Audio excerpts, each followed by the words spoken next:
Convener અને પૂર્વ મુખ્યમંત્રી અરવિંદ કેજરીવાલજી અને પંજાબના મુખ્યમંત્રી ભગવત માનજી સંબોધવાના છે।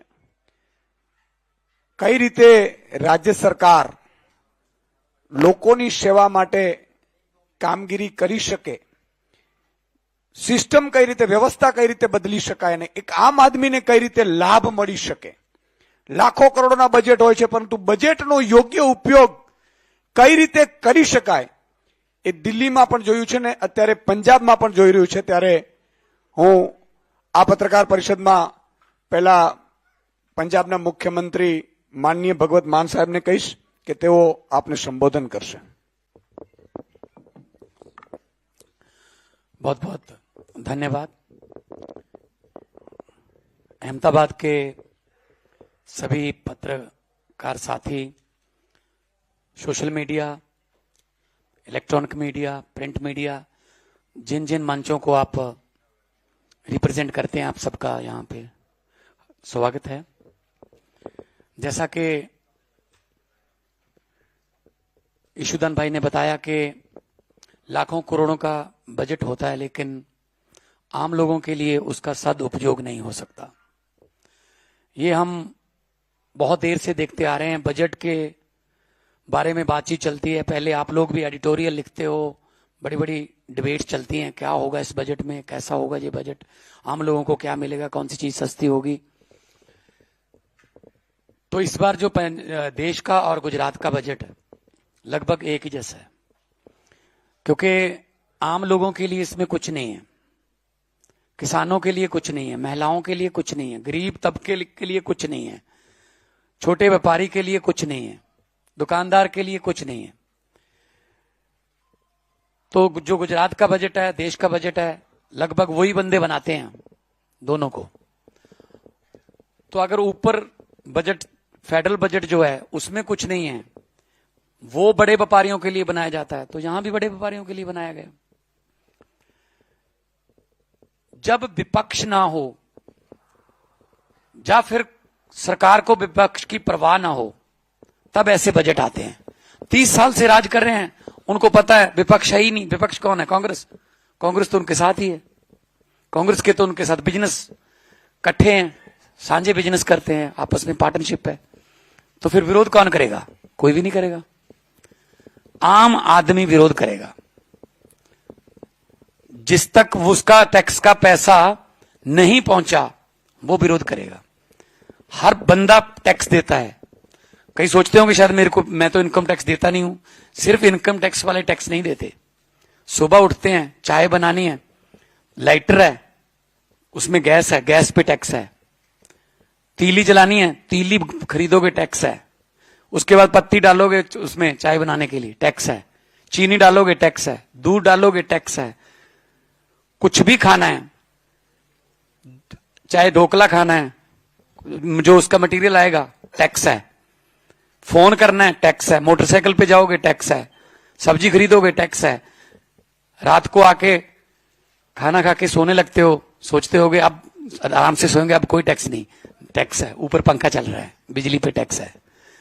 अब तो सोते हुए भी टैक्स दे रहे हैं आम बंदे। तो कहां जाता है वो टैक्स का पैसा? आप आम लोगों को तो वापस मिला नहीं कभी।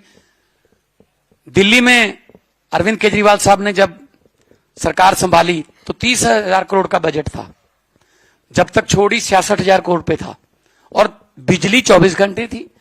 स्कूल अच्छे हो गए थे, स्कूलों की फीस बढ़ाने भी दी नहीं प्राइवेट को, और इंफ्रास्ट्रक्चर पे पैसा हुआ। स्कूलों में स्विमिंग पूल आ गए, लिफ्टें लग गई, कमाल के सरकारी स्कूल बन गए।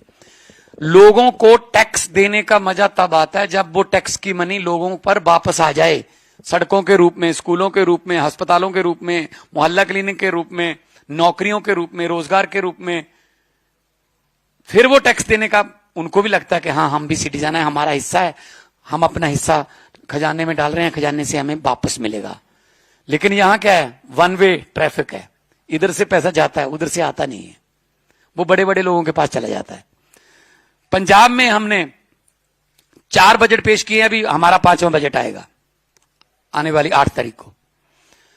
4 बजट पेश किए हैं। पंजाब में 90% घरों की बिजली जो है, 90% घरों को बिजली का बिल 0 आता है। फिर भी हमारा बिजली बोर्ड घाटे में नहीं है। हमने थर्मल प्लांट खरीदा है प्राइवेट कंपनी से, जीवी के प्राइवेट कंपनी है, उसके पास थर्मल प्लांट था, हमने खरीदा है गवर्नमेंट ने। पहली बार उल्टी गंगा बही है, नहीं तो बेचते हैं, तेल बेच दो, रेल बेच दो, भेल बेच दो, जहाज बेच दो, सब कुछ बेच दो, लेकिन हमने खरीदा है, पब्लिक सेक्टर को खरीदा है गवर्नमेंट ने। बिजली फ्री, खेतों में बिजली फ्री आती है, बिल्कुल ट्यूबवेल की बिजली बिल्कुल फ्री है पंजाब में, और आती भी दिन में है। यह सबसे बड़ी बात है, नोट कर लेना जी। सबसे ज्यादा लोग इस बात से खुश हैं कि दिन में बिजली आती है। पूरी दुनिया के ऑफिस जो हैं वो 9 से 5 है उसका टाइम, तो किसानों का ऑफिस क्या है? खेत। तो वो 1:30 बजे रात को क्यों जाए भाई? पूरे देश का पेट भी पालना है, और 1:30 बजे ठंड में, गर्मी में वो उसको जाना पड़ेगा। तो हमने दिन में बिजली देते हैं, किसान भी बार ऑफिस की तरह जाता है खेत। फिर आम आदमी क्लिनिक हमने गांव में खोले। हमारा 3 किस्म का लेयर है इलाज का। छोटी मोटी बीमारियां लगभग 80 किस्म के टेस्ट, 42 किस्म की दवाइयों के जो वहां पे मिलते हैं डॉक्टर जो हैं वो। अगर तो छोटी मोटी बीमारी है, बुखार है, कोई खांसी है, या कोई थोड़ा छोटा मोटा फ्लू है, ब्लड टेस्ट भी है, अगर ब्लड टेस्ट करवाना है वो तो वहां से। अगर थोड़ा गंभीर बीमारी है, खुदा ना करे, परमात्मा ना करे, वाहिगुरु ना करे, राम ना करे, तो पीएचसी है, प्राइवेट हेल्थ सेंटर। उसके बाद डिस्ट्रिक्ट वाले आते हैं। फिर हमने 10 लाख की योजना शुरू की है हर परिवार को। 65 लाख परिवार है पंजाब में, 65 लाख परिवार को हम 10 लाख का एक हेल्थ कार्ड दे रहे हैं। दे दिया, डिस्ट्रीब्यूट हो रहे हैं, हर रोज 50-60 हजार कार्ड बन रहे हैं। कहीं भी हॉस्पिटलों का, प्राइवेट हॉस्पिटलों का हमने पैनल जारी कर दिया। लगभग 1000 के आसपास प्राइवेट और सरकारी हॉस्पिटल उसमें शामिल हैं। कहीं पे भी जाके इलाज कराओ, इलाज करा के वापस आ जाओ, सारा पैसा पंजाब सरकार देगी। उसके बाद हमारी सड़कों का जाल बिछ रहा है। 67,000 किलोमीटर पंजाब की सड़कें हैं टोटल, लेकिन हम 43,000 को बिल्कुल नहीं बना रहे हैं। हालांकि हमारा आरडीएफ का पैसा, रूरल डेवलपमेंट फंड का पैसा सेंटर ने रोक रखा है, हमें दे नहीं रहे, क्योंकि हम नॉन बीजेपी सरकार है ना। नॉन बीजेपी सरकारें जो है उनका सबका रोक रखा है, बंगाल का भी रोक रखा है, तमिलनाडु वाले भी मांग रहे हैं, कर्नाटका, हिमाचल, ये झारखंड। फिर भी हम 43,000 किलोमीटर सड़कें हम नहीं बना रहे हैं, और उसमें ठेकेदार को कहा गया है 5 साल की मेंटेनेंस भी तुम्हारी है। अगर कोई भी उसमें गड्ढा होगा, लेकिन आपको ठीक करना पड़ेगा, हम अदरवाइज हम आपका पैसा रोक लेंगे जो बैंक गारंटी है। उसके बाद अगर पंजाब पुलिस में कोई पंजाब का जवान कोई ड्यूटी के दौरान शहीद हो जाता है, 1 करोड़ रुपया गवर्नमेंट की तरफ से और 1 करोड़ रुपया बैंक की तरफ से, जिस बैंक से उनकी सैलरी जाती है, 2 करोड़ रुपया उसके परिवार को मिलता है आर्थिक सहायता। जान तो नहीं हम वापस ला सकते, लेकिन परिवार कम से कम आर्थिकता के बोझ के नीचे न दबे। और उसके बाद बात करें तो टोल टैक्स, हमने 19 टोल टैक्स बंद कर दिए पंजाब में। 67 लाख रुपीस पर डे पंजाबियों का बचता है। जो टोल टैक्स ओवर चल गए थे, जुर्माना भी किया उनको कि आपने ओवर कैसे चला लिया इतना, क्योंकि पहले मिले हुए थे। वो दिन मांगते हैं, कभी भी टोल टैक्स वाले आपको एक्सटेंड करवाने के लिए आएंगे, वो साल या महीने नहीं कहेंगे, वो कहेंगे जी हमें 412 दिन दे दो। हमें लगता है 412 दिन है, लेकिन ये 1.25 साल है, तो 412 में से 200 आपके सर, 212 मेरे, ऐसे चलता था पहले। नूरा कुश्ती मिलके खेलते थे। तो हमने वो बंद किए, जनता का पैसा बचा। और आने वाला बजट भी हमारा जनता के लिए, हम कोई टैक्स नहीं लगा रहे। जनता पहले ही टैक्सों के बोझ के तले दबी हुई है। और पढ़ाई की सिस्टम, एजुकेशन की बात करें, स्कूल ऑफ एमिनेंस खोल रखे हैं हमने, लगभग 100 के आसपास हो जाएगा। 117 हमारी विधानसभा, हर विधानसभा में एक हो जाएगा। हमारे सरकारी स्कूलों के बच्चे नीट, हमारे सरकारी स्कूलों के बच्चे JEE Main, JEE entrance test clear कर रहे हैं। हम अपने टीचरों को, अपने हेडमास्टरों को, अपने प्रिंसिपल्स को सिंगापुर और फिनलैंड की जो कोचिंग यूनिवर्सिटीज हैं वहां पे भेजते हैं बैचेस में। अभी अप्रैल में अगला बैच जाने वाला है, ताकि पढ़ाई के नए नए तरीके सीख के आए। वो पुराना जमाना चला गया, गाइडों पे निशानियां लगाने वाला, रट्टा लगाने वाला। वो आके अपने कुलीग्स को सिखाते हैं, और फिर बच्चों, और उसका इतना अच्छा रिजल्ट आ रहा है कि हमारे बच्चे मतलब टॉपर प्राइवेट स्कूलों से हटा निकाल के माता पिता जो हैं वो सरकारी स्कूलों में भर्ती करा रहे हैं। ये क्यों है? क्योंकि सरकार की नीयत अच्छी है। हम सब नॉन पॉलिटिकल लोग हैं। अरविंद जी इनकम टैक्स के कमिश्नर थे, मैं फेमस आर्टिस्ट था, कोई ये भी हमारे मेरे आर्टिस्ट भाई हैं, सभी लोग हम ये काम नहीं करते थे। ये काम हमको इन्होंने करवाने के लिए मजबूर किया कि सड़कों पे बैठकर कानून नहीं बनते, जीत कर आइए। जब हम जीत कर आने लगे कहते अब इनको हराइए। तो ये क्या मुझे समझ नहीं आ रही। तो नीयत अच्छी है, हम जनता का पैसा जनता के नाम करते हैं, पैसा बचाते हैं हम कि जब पब्लिक का पैसा है बचाओ। अरविंद जी ने जब दिल्ली में ओवरब्रिज बन रहे थे तो दोबारा जब एआई से या इंजीनियर जो लेटेस्ट टेक्नोलॉजी के साथ जब उनका दोबारा अंदाजा लगा के उनका एस्टिमेट करवाया गया, 200 करोड़ रुपया बचा। 200 करोड़ की बिजली और दवाइयां फ्री कर दी। ऐसे घर चलते हैं जैसे हमारे बुजुर्ग जो घर के मुखिया होते हैं वो घर को चलाते हैं। इतना बजट है, इतना खर्चना पड़ेगा तभी हमारा घर चलेगा। एक परिवार की तरह देश चलता है। लेकिन यहां 3-4 परिवार जो है वो बहुत अमीर और अमीर हो रहा है, गरीब और गरीब हो रहा है। तो इस बजट में कुछ भी नहीं है। मैं गुजरात की जनता को ये कहना चाहता हूं, क्योंकि विपक्ष नहीं है, दोनों मिलकर खेल रहे हैं। आम आदमी पार्टी आम आदमियों की पार्टी है। हम सभी फर्स्ट टाइमर हैं। हमारे पास 92 जीते थे, अब तो 95 हो गए, बाई इलेक्शन आ गई कुछ। 95 में से 95% नॉन पॉलिटिकल लोग हैं। 25-26 साल के बच्चे जीते हुए हैं, जिन्होंने कभी जिंदगी में नहीं सोचा था कि हम कहीं विधानसभा में चले जाएंगे। तो ये बदलाव लाना पड़ेगा। ये बदलाव जो है वो देश में लाना पड़ेगा। लेकिन हम गुजरात के लोगों ने जितना प्यार दिया पिछले दिनों, जब भी कहीं भी आते हैं तो गुजरात के लोगों का प्यार जो है वो कुछ बता रहा है। वो आंखें उनकी कुछ बता रही हैं कि हमें बचा लो, हमको इस आर्थिकता के बोझ के तले हम दबे हुए हैं, हमें निकाल लो। तो वो काम सिर्फ अरविंद केजरीवाल, सिर्फ आम आदमी पार्टी और सिर्फ आम लोग ही कर सकते हैं। जो बड़े धनाढ़ हैं, पैसे वाले हैं, उनको आम लोगों का दर्द नहीं पता है कि दर्द क्या होता है। कई ऐसे भी घर हैं जहां एक अगले सुबह खाना खा के ये पक्का नहीं पता होता कि शाम को खाना मिलेगा या नहीं। ऐसे भी घर हैं। लेकिन ये बातें करते हैं बिशप गुरु बनने की। बिशप गुरु कैसे बन जाओगे आप? पहले आप हमारे रोजगार तो दे दो, हमें हमारी भूख तो मिटा दो पहले। अब तो पीडीएस में पंजाब सबसे ज्यादा अनाज देता है।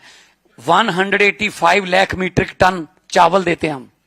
बाढ़ आई थी हमारे, बहुत जबरदस्त बाढ़ आई थी, ऐतिहासिक।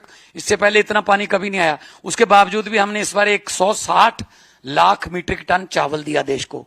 125 लाख मीट्रिक टन एक महीने बाद अप्रैल में 125 लाख मीट्रिक टन हम गेहूं देंगे, सरसों देते हैं, अरहर देते हैं।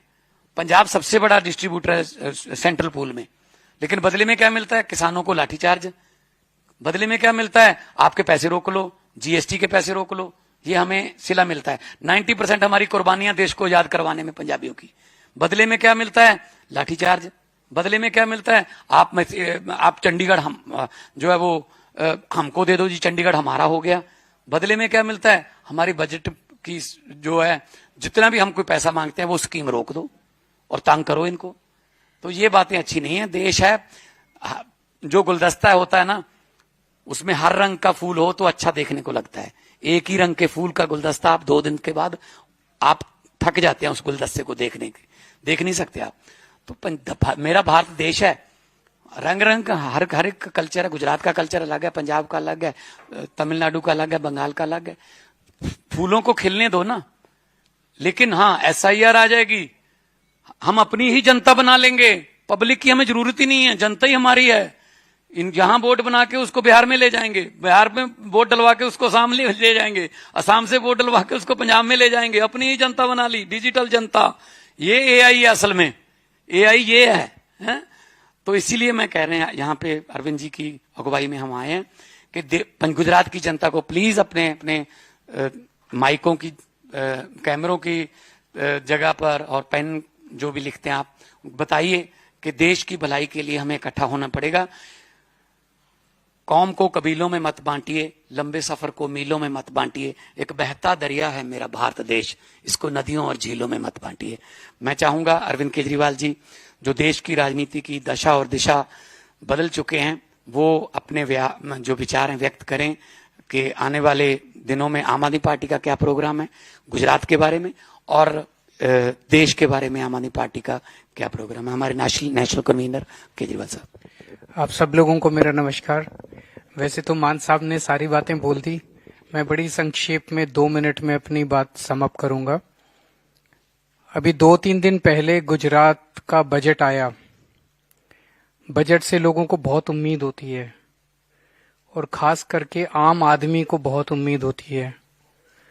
आम आदमी के घर का बजट काफी हद तक सरकारी बजट पे निर्भर करता है। कौन सी चीज सस्ती होगी, कौन सी चीज महंगी होगी, क्या होगा, शिक्षा का क्या होगा, स्वास्थ्य का क्या होगा। पर बड़े दुख के साथ कहना पड़ रहा है, इस पूरे बजट को हम लोगों ने, हमारी पूरी पार्टी के सीनियर लीडर्स ने स्टडी किया और इस पूरे बजट में आम लोगों के लिए कुछ भी नहीं है। ना शिक्षा के लिए कुछ है, ना स्वास्थ्य के लिए कुछ है, ना सड़कों के लिए कुछ है, ना किसानों के लिए कुछ है, न व्यापारियों के लिए कुछ है, न महिलाओं के लिए कुछ है, न बेरोजगारों के लिए, किसी भी समाज के तबके के लिए कुछ भी नहीं है। चुनाव आज से 1.25 साल बाद हैं। अक्सर ये देखने में आया है कि जब चुनाव आते हैं तब तो कम से कम डरती हैं पार्टियां। उन्हें लगता है चुनाव आ रहा है, कुछ कर लो, चुनाव आ रहा है, जनता को कुछ सहूलियत दे दो ताकि हमें वोट मिल जाए। गुजरात सरकार को उसकी भी चिंता नहीं है। तो जैसे अभी मान साहब ने इतनी सारी बातें कही, गुजरात में 30 साल से बीजेपी की सरकार है। 30 साल से बीजेपी की सरकार है। अब जब आप बीजेपी वालों से बात करते हो, उनसे कहते हो भाई पंजाब में हमने 10-10 लाख रुपए का हर परिवार, 10 लाख रुपए का बीमा एक परिवार का कोई छोटी बात नहीं होती। आप भी अगर अपना प्राइवेटली अगर घर से अगर परिवार का बीमा कराने जाएंगे, 10 लाख रुपए का बहुत कम लोग कराते हैं। कोई 5 लाख का, 4 लाख का, इतने का ही मैक्सिमम कराता है। 10 लाख रुपए का आप उसमें फोर्टिस में, मैक्स में, अपोलो में इलाज करा लो, जो बेस्ट अस्पताल हैं। वहां पे एक गरीब मजदूर, गरीब किसान जाके 10 लाख रुपए तक का अपने परिवार का इलाज करा सकता है। मैं समझता हूं 75 साल में भारत के इतिहास में कब हुआ था ये? कभी नहीं हुआ। हमने करके दिखाया पंजाब में। 4 साल से सरकार है बस पंजाब में, यहां तो 30 साल से है इनकी सरकार। तो अगर हम पंजाब में कर सकते हैं तो यहां ये बीजेपी वाले क्यों नहीं कर रहे? तो मैंने एक बीजेपी वाले से पूछा, मैंने कहा भाई तुम क्यों नहीं कर रहे? अब तो हमने करके दिखा दिया, तुम भी करो। 2 साल बाद चुनाव में तुम कुछ करोगे तभी तो वोट मिलेंगे तुम्हें। कहता हमें करने की जरूरत ही नहीं है। मैंने कहा क्यों नहीं जरूरत है? कहता जनता जाएगी कहां, गुजरात के लोग कहां जाएंगे, हमें ही वोट देंगे। इतना घमंड, इतना गुरूर। उनको पता है गुजरात की जनता देख रही है, कांग्रेस वाले इनकी जेब में है। गुजरात की जनता कांग्रेस से नफरत करती है। गुजरात की जनता कांग्रेस को वोट नहीं देना चाहती। तो बीजेपी को यह अहंकार हो गया, हमें कुछ करने की जरूरत ही नहीं है। पूरा का पूरा बजट केवल लूटने के लिए रखा जाता है असेंबली में। ये भी लूट लो, ये भी लूट लो, ये भी। अगर हमने 4 साल में इतने सारे काम कर दिए, 24 घंटे बिजली आने लग गई पंजाब में, सड़कें अच्छी हो गई पंजाब के अंदर, किसानों को पहले रात को 3 बजे बिजली आती थी, अब किसानों को अगर दिन में 8 घंटे फिक्स टाइम पे बिजली आने लगी है। गुजरात में भी बिजली नहीं, किसानों को जब मर्जी बिजली आती है। गुजरात के किसानों को सड़कों का बुरा हाल है गुजरात के अंदर। 30 साल के बाद सड़कें, मतलब मैं कितनी बार अब आता हूं, 90 किलोमीटर अगर चलना हो आपको 3-4 घंटे लगते हैं। दुनिया 21वीं सदी में पहुंच गई और गुजरात के अंदर अभी हम अपनी सड़कों के ऊपर स्पीड भी नहीं बढ़ा पाए। स्कूलों का बुरा हाल है यहाँ पे, शिक्षा का बुरा हाल है, स्वास्थ्य का बुरा हाल है, सिंचाई का पानी यहाँ पे नहीं है। वहां पे जब हमारी सरकार बनी पंजाब में 2022 में, केवल 23% पंजाब सिंचाई पे था। आज 4 साल के बाद 67% पंजाब में हमने सिंचाई का पानी पहुंचा दिया। सिंचाई का पानी पहुंच रहा है। यहां पे उनको काम करने की जरूरत नहीं है। इसीलिए गुजरात की जनता आज आम आदमी पार्टी की तरफ देख रही है। हम जहां भी जा रहे हैं एक आंधी आ रही है। जहां भी जा रहे हैं आम आदमी पार्टी की चारों तरफ। ये ईशुदान गढ़वी कौन है? एक आम पत्रकार थे। आज ईशुदान गढ़वी को सुनने के लिए जनता आती है। ये गोपाल इटालिया कौन है? यहां पे बैठे हुए गोपाल। गोपाल इटालिया कौन है? एक छोटे से पुलिस वाले थे, आज गोपाल इटालिया पूरी गुजरात की जनता इन जहां ये खड़े हो जाए वहां 10,000 लोग इकट्ठे हो जाते हैं। चैतर वसावा कौन है? परवीन राम कौन है? मनोज सोरठिया कौन है? ये सब आम लोग हैं। इन लोगों को सुनने के लिए जनता क्यों आ रही है? इसलिए क्योंकि इनके अंदर लोगों को उम्मीद दिखाई दे रही है। इनके अंदर लोगों को यह दिखाई दे रहा है कि ये लोग गुजरात बदलेंगे। एक नाम बता दो आज आप बीजेपी के अंदर जिसकी तरफ लोग उम्मीद से देख रहे हैं। क्या इनके सीएम, बीजेपी के सीएम की तरफ भी उम्मीद से देखते हैं लोग? क्या कांग्रेस के अंदर एक भी नेता है जिसके अंदर उम्मीद देखते हैं लोग? आज आम आदमी पार्टी में मैं 10 नाम बता सकता हूं जो खड़े हो। आज इनमें से कोई नेता अगर अभी फेसबुक लाइव कर दे 1 मिलियन, 1 घंटे के अंदर इनके 1 मिलियन व्यूज आते। क्यों? अगर ये लोग अच्छी सरकार चला रहे होते हमारा एक व्यू नहीं आता। आज अगर ये लोग अच्छी सरकार चला रहे होते हमारे को सुनने कोई नहीं आता। आज पूरे गुजरात के अंदर जहां ये लोग चले जाए वहां 10-10 हजार, 20-20 हजार लोगों की भीड़ ऐसे ही इकट्ठी हो जाती है कि ये लोग आए हैं, आम आदमी पार्टी वाले आए हैं। क्यों? ये उम्मीद है। बीजेपी और कांग्रेस से लोग परेशान हो चुके हैं और बीजेपी ने जिस तरह से गुजरात के लोगों का तिरस्कार और अपमान करना, गुजरात के लोगों की अस्मिता का अपमान करना शुरू किया है, ये लोग बर्दाश्त करने वाले नहीं है। आम आदमी एक रोटी कम खा लेगा, अपना इज्जत अपमान बर्दाश्त नहीं करेगा कभी भी। जिस तरह से लोग पकड़ पकड़ के जेल में, किसान अपनी आवाज उठाते हैं, पकड़ के जेल में झूठे केस लगा देते हैं, 4-4 महीने जेल में रखते हैं। भेड़ बकरियां समझने लगे, इंसान को इंसान नहीं समझते, गुजरात के लोगों को इंसान नहीं समझते। ये लोग पकड़ पकड़ के जेल में डाल देते हैं, झूठे केस लगाते हैं और कहते हैं जाएंगे कहां, वोट तो हमें ही डालनी। इस बार नहीं पड़ेगी तुमको, बीजेपी वालों समझ लो, इस बार वोट नहीं पड़ेगी। इस बार आम आदमी पार्टी आ गई है, लोगों की पार्टी आ गई है। तो ये बजट इनका गरूर दिखाता है, ये बजट इनका अपमान, अब इनका वो दिखाता है, ये अपमान है। ये बजट गुजरात के लोगों का अपमान है और 1.25 साल बाद जो चुनाव होगा उसमें जनता इसका जवाब देगी। अगर आपके कोई क्वेश्चन है तो आप।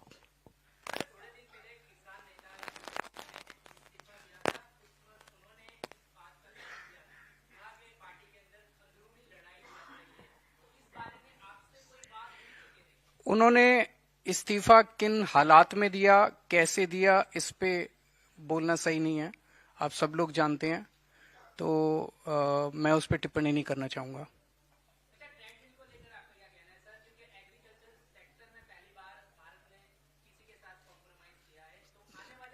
जो ट्रीटी है, ट्रीटी के Indo US treaty, Indo US deal के बारे में ना, ये बेहद दुख की बात है। अब जैसे हम गुजरात का एग्जाम्पल लेते हैं, गुजरात मक्का उगाता है, सोयाबीन उगाता है, डेयरी प्रोडक्ट्स हैं, मूंगफली है, कपास है, ये जितने प्रोडक्ट्स गुजरात, ये सारे इनमें से काफी एक्सपोर्ट होते हैं, अमेरिका को एक्सपोर्ट होते हैं। अब इस ट्रीटी में ये लिखा है कि जो माल हम अमेरिका को भेजेंगे, अमेरिका उस पर 18% लगाएगा। तो अमेरिका के अंदर जब हमारा माल जाएगा 18% महंगा होगा, तो अमेरिका में हमारा कंपटीशन बचेगा ही नहीं। तो हमारा किसान जितना माल अभी तक भेजते थे सारा एक्सपोर्ट हमारा बंद हो जाएगा। अमेरिका वाले जब अपनी कपास यहां पे भेजेंगे, उस पे पहले कितनी ड्यूटी लगती थी कपास के ऊपर? काफी ड्यूटी लगती थी, वो ड्यूटी इन्होंने 0 कर दिया। तो अब अमेरिका की कपास गुजरात में आएगी और अमेरिका की कपास गुजरात में जब बिकेगी, हमारा किसान उससे कंपटीशन नहीं कर पाएगा। तो हमारे किसान की कपास ना तो इंडिया में बिकेगी और ना वो अमेरिका में बिकेगी। हमारा किसान कहां जाएगा? तो यही पंजाब का हाल है।